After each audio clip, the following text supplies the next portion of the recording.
Thanks for choosing this free Anfield Index podcast. If you'd prefer to listen to this or any of our other shows without adverts, then now's the time to check out Anfield Index Pro. With AI Pro, you can supercharge your entire listening experience. You'll not only get all of our podcasts without the ads, but you'll have them far faster with our Quick Publish feature available exclusively for subscribers. AI Pro also puts you in the heart of our sound studio, with an option to listen to many of our shows live and interact with the podcasters in real time as the shows are recording. Upgrading couldn't be easier. AI Pro is available on all popular podcast platforms, and we have our own apps for Apple and Android. Just head on over to AnfieldIndexPro.com and get started today. Hello and welcome to Daily Red, your lunchtime catch-up on all things Liverpool FC, on a Tuesday on which Liverpool will take on Aston Villa at Villa Park in the Premier League. The Reds need a win to stay in the race for the Premier League title. 3 points behind Manchester City at the moment. Both sides 3 games left. I'd be inclined to suggest their 3 games left are tougher than our 3 games left. And that if we win our games, we give ourselves a chance, because I do feel like they could drop points away to Wolves, away to West Ham. Whereas with us, away to Villa, away to Southampton, both sides very, very inconsistent, neither particularly good, both of them on the beach, and then Wolves at home in the final day of the season when they won't have much to play for. Now, you could say, well, they won't have much to play for against City either, but remember when they played earlier this season at the Etihad and City won the game on a penalty that should not have been? And I would bet there's a few in that Wolves dressing room that feel like they were wronged. I would also bet that the Wolves captain, Conor Cody, would very much like to be the guy that does the favour for Liverpool. So just keep those things in mind. Nothing might come of it. It might all prove a fool's errand. They may well just run through their last 3 games. And if they do, then fair play. If they do, then fair play. They will be deserving Premier League champions and no one can take it away from them. They can sign all their Erling Haalands and whatever they want, though, and we'll all still know why they're winning trophies and titles and things like that. None of it is because they've organically grown a club.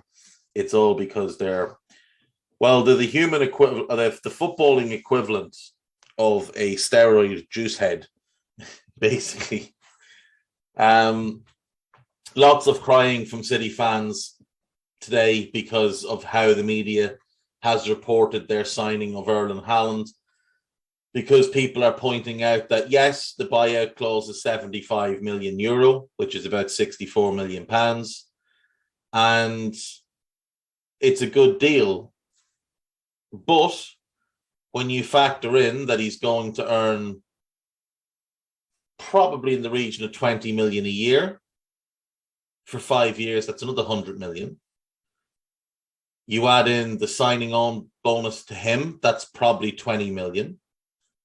The signing fee to his father, who somehow believes he's entitled to money from this deal, that's another 20 million. And then the cut that would have been Mino Raiola's, that would instead go to Mino Raiola's agency, which is probably somewhere in the region of 30 million. And when you add all of those things up, you get a figure well over 200 million. And City fans are outraged that it's being reported like this, because perish the thought people actually realise how much money they're spending. They'd like you all to believe the Fabrizio Romano nonsense that he chose, and I quote, the sporting project. The bottom line of it is, Haaland wanted to go to Real Madrid. Haaland will end up at Real Madrid. City are a stepping stone for him. And maybe he did want to work under Pep. But you can imagine that the money is the biggest thing here. Real's focus is Mbappe. And some good reporters, not frauds like Romano, have also pointed out that Real might have been put off a bit by the injury issues that Haaland has had. He's having them in the Bundesliga. That could be problematic when he comes over to the Premier League. He's going to score a ton of goals. We know that. But how much better can he really make them in the Premier League? It's not like they drop a bunch of points anyway. And to play him, certain things are going to have to change, which may affect them in a negative sense from the defensive side of things. Because Haaland isn't a particularly good presser. In fact, he's a dreadful presser. He's not one noted for his off-ball work. So we may well see that City become a little less solid from a defensive point of view. We'll wait and see. We'll wait and see what happens with them. But yes, he's an outstanding player. Yes, you'd love to have him, but it's a weird fit, and we'll see what happens. It's also worth pointing out as well that his arrival almost certainly means that Jack Grealish is the 5th or 6th attacker next season, which is incredible. If that was a foreign player who cost 100 million and had such a terrible first season, it would be every story every day. Instead, it rarely gets mentioned. Lukaku gets mentioned all the time, and he's had a better season than Grealish. Lukaku's issue is he just doesn't fit properly in how Thomas Tuchel wants to play. Pep just doesn't trust Jack Grealish. And Jack Grealish hasn't been good when he's played. Hasn't been good at all. Anyway, back to Liverpool. We play Villa tonight. This is Anfield have, of course, put together their 10 things to know by Henry Jackson. First thing, Villa struggling under Steven Gerrard. And it is true. When you take a look at their results under Gerrard, it's 10 wins, 3 draws, and 10 defeats in the Premier League. However, if you take out the new manager bounce, which I think most people would agree is 6-7 games, if we just take out the first 6 games, there's 4 of his defeats gone. Sorry, 4 of his victories gone. 2 defeats. So since then, it's 6 wins, 8 defeats, 3 draws. That's not great. It's not great at all. Villa were 16th when he took over. Now, they do currently sit 11th off the back of back-to-back wins over Norwich and Burnley, but they were 15th before that. They'd lost 4 in a row and drawn 1 away to Leicester. One thing he has done is he's made them a little bit tougher to beat. But when you're relying on Tyrone Mings, your defence is never going to be great. There's clearly a good squad there for Gerrard to build off of next season. You'd look at it and say, goalkeepers sorted, right back, left back, both sorted, right side centre back sorted with Konza. You need a left-sided centre back to replace Mings because he's awful. You could do with some depth at full back without question. In midfield, you've got a whole collection of 8s. You've got Luiz, McGinn, Ramsey, Sanson, Chukwuemeka if he stays there. But you've got only one number 6, and he's not great in Marvelous Nakamba, so you need to buy a starter there. And then up front, you've got Watkins, you've got Ings as a backup to him, you've got Coutinho and Buendia as that playmaker one. You really need a pacey outlet. Now, you do have Leon Bailey, but he's not had a good season and hasn't looked particularly good when he has played. He's been injured a lot, but it's not really an excuse. You've got Bertrand Traore, who, again, not great. You need that pacey outlet. So they need 3 starters and probably 2 backup fullbacks. You're looking at a lot of expense. Now, they will spend money. They will back him. They've backed him already with the Coutinho and Digne deals. But it does feel like they're going to have to go big this summer and spend big on a centre-back, big on a holding midfielder, and big on that wide attacker who's got pace and can be a bit of a game changer for them. Things need to improve, and he'll know that. If he doesn't challenge for Europe next year, they could bin him off. Coutinho's form has dipped. That's true. He came in, started really well, and has struggled since. He has struggled since. How Villa could line up. So they've gone Martinez, Cash, Konza, Mings, Digne. Chambers is the holding midfielder. Ramsey's currently out injured. McGinn, Louise, Buendia, Ings, and Watkins. Nothing really to scare you there. Watkins is a bit of a pain in the backside, but you're not going to be too concerned there. Liverpool have everybody available. Bobby's back in full training. Robbo should be fine. Everybody looks good.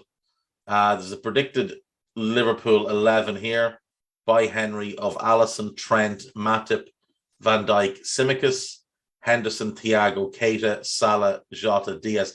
I don't think Thiago starts. I think it's Henderson, Jones, Keita, if I'm honest. I think Fabinho and Thiago both sit out with the cup final on the horizon. Klopp laughs off Pep remarks. So obviously Pep has been doing all his crying lately about how everybody supports Liverpool, and Klopp basically just had a good old laugh. I live in Liverpool, so a lot of people here want us to win the league. That's true, but even here it's probably only 50%. Other people are involved in another fight. He should have said relegation fight, but he was being polite. Look, as a manager, I had this experience recently. After a game, we were obviously, we were massively influenced by the game and the situation. So what I said after the Spurs game, will I say it again? No. What I said after the game, they play like that, they're still only fifth. I think what Klopp said after the Spurs game was fine, to be honest. Liverpool's record at Villa Park, obviously last season, didn't go well. Didn't go well at all. But we have had some good wins there over the years. There's a bit about Jota. John Moss is the referee. So if you're going to listen to post-match Raw, I'm sure Mr. Downey will have a quite insightful ref watch on Big John. And then there is the This Is Anfield Matchday live blog. Dan Clubb will be in charge of that. There's another piece here with 2 suggested lineups. One of them is Ali, Trent, Joel, Virgil, Robbo, Henderson, Fabinho, Naby, Salah, Mane, and Jota. And the other one then is Ali, Joe Gomez at right back, which would be a big surprise, to be honest. Matip, Van Dijk, Tsimikas, Jones, Henderson, Keita. That's what I expect in midfield. And then Salah, Firmino, Jota up front. And again, that wouldn't surprise me at all. I think Klopp will rotate, but I do think Trent will start. A few other bits and bobs there on This Is Anfield to have a look at. Bit about Alex Oxlade-Chamberlain. Bit about Sepp Vandenberg. Obviously, there were rumors yesterday or reports yesterday of Germany of Bayern Munich having a strong interest in Sadio Mane. So we'll wait and see what happens there. Liverpool.com have a piece up regarding projected team for tonight. Rivaldo might be right about 70 million Liverpool duo as Jurgen Klopp sent Luis Diaz. Reminder, Pep Guardiola already knows what's next, yada, yada. Liverpool make great 60 million transfer offer. What's this? This is the Media Digest piece. Okay, Liverpool have bought out the sell-on clause of the Cade Gordon transfer from Derby. So they had a 20% sell-on clause in the deal, and we have paid 500,000 to buy that out. And that's obviously helps Derby because they're in a desperate state. But you'd imagine if Gordon ever does move on, it will be a substantial profit for Liverpool against that type of figure. Mane's future up in the air. So Florian Plettenberg is the one who reported this Sadio Mane story. Christian Falk at CF Bayern, who is an absolute headbanger, he quote tweets it with "not true." I mean, imagine the arrogance of a journalist. Imagine James Pearce tweets out Liverpool in negotiations to sign Rafinha, and Paul Joyce just quote tweets it, "not true." Oh, it would be great, but the arrogance it would take to do is incredible. The Tchouaméni thing is starting to gather pace. Lots of stories from France that this deal is getting close, and a lot of stories out of Spain that Real are out of the running for him, that their focus is Mbappe, and that they're also looking at maybe bringing in Pogba on a free. So there's that. Liverpool can repeat Luis Diaz transfer as FSG master plan could include the next Diogo Jota. I mean, Liverpool are keeping a close eye on Benfica forward Henrique Araujo. 17 goals and 6 assists across different levels. Interesting.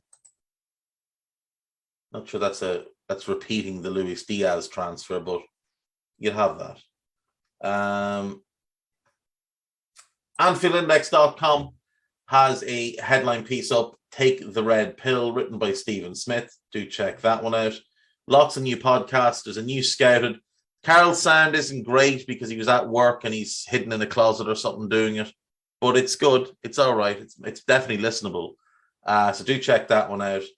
There is also a new Under Pressure, and the lads made the point that under Jurgen Klopp, Liverpool have now completed over 50,000 pressing actions, which is incredible. And when you think of the fact that Gags and Dan Rhodes have collected and collated every single one of them, massive achievement. And Gags obviously has done the vast majority of it. Rhodes, he's only kind of taken over. I think this season he's done a lot of the pressing work, but outstanding work by the lads. There was a Moby on the spot at the end of last week. If you haven't heard it, there's the Nina Kauser show and post-match Raw from the weekend. If you're up for listening to those, there will be a post-match Raw tonight. I think it is Jim Boardman and Mo with Trev. I think that's what it is. This is my last podcast until Thursday week. So I will bid you farewell. I am away on my holidays because it's been a long year. And when the summer comes, all of these other part-timers go into hibernation and it's on me. So I'll be busy for the summer. So I'm taking my break now. And I will speak to you all on Thursday week. Guy will do a Daily Red when Klopp has a press conference while I'm gone. But aside from that, just listen to everything else we've got going on AI and AI Pro. And take care of yourselves. Bye-bye. We hope you enjoyed listening to this Anfield Index show. Please be sure to subscribe to our channel so future podcasts find their way to your device automatically. There's nothing quite like fan engagement, and we'd love to know what you think of anything discussed on this show. The best way to get in touch is over on our free Discord community, where both podcasters and listeners debate the hottest LFC topics 24/7. Sign up free now at AnfieldIndex.com/Discord. You won't regret it. You can also follow us on Twitter at Anfield Index and find us on Facebook by searching for Anfield Index. Oh, and before you go, we'd love it if you could leave us a 5-star review on your favourite podcast app. It only takes a couple of seconds, and it means the world to the people who create these free shows.